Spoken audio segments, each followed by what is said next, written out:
Hello and welcome.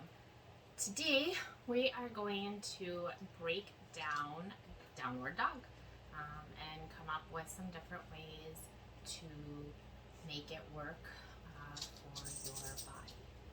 So one of the first things that we're going to do is we're just going to do downward dog first, walk through it, and then talk about different ways that we can alter it to make it work the best for our bodies.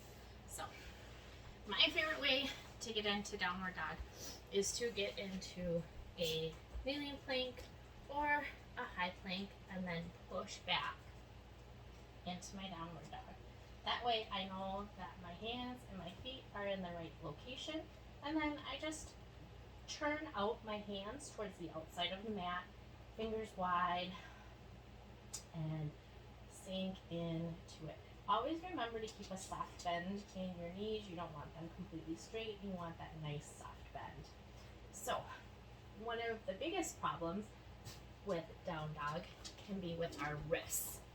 So, a quick, easy way to make that a little bit easier is to just take a blanket and place the heels of your hands down on it, fingertips on the mat, and step back into your down dog. It takes a little bit of pressure off of your wrists.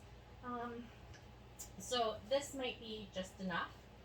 If this is not, another thing that we can do is not do down dog and do dolphin. When we put our forearms on the mat like so, fingers pointed towards the front of the mat, and that takes all the pressure off of our wrists and puts all of it, the weight into our forearms and into our feet.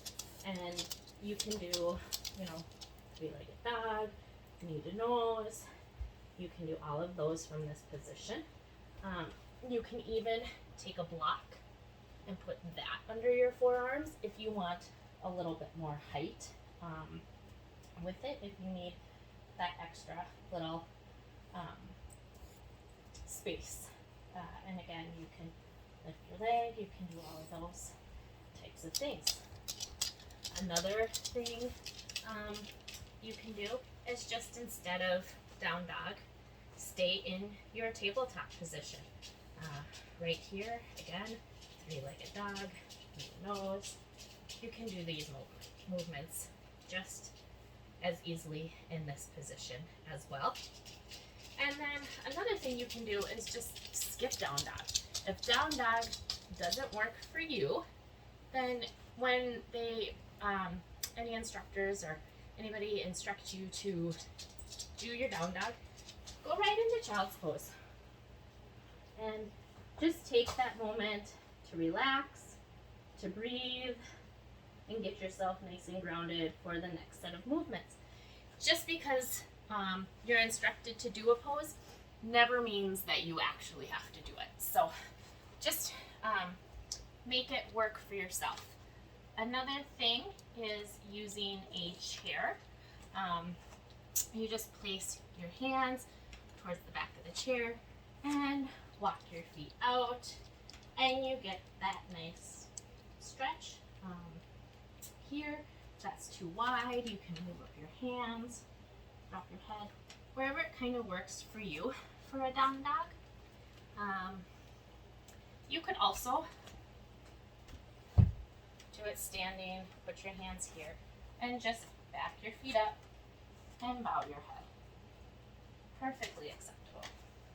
Remember, we are your instructors, your guides, but you and your body are your first teachers, and they know what you can and can't do, and where you need something just a little bit different. So listen to your body.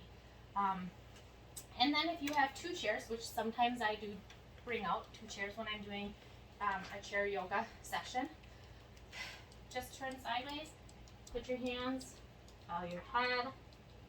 You've got a down dog using two chairs. So these are just a few ways that you can practice down dog in a little bit different format make it work for you and make it so that you enjoy your yoga practice just a little bit more. If you have any other ways that you like to customize your downward dog, I would love to hear. Leave a comment below or find me on Instagram at Everybody's Yoga LLC. I'm on TikTok at Everybody's Yoga and on Facebook as well. So hope you enjoyed this and got some useful information, and we'll see you next time.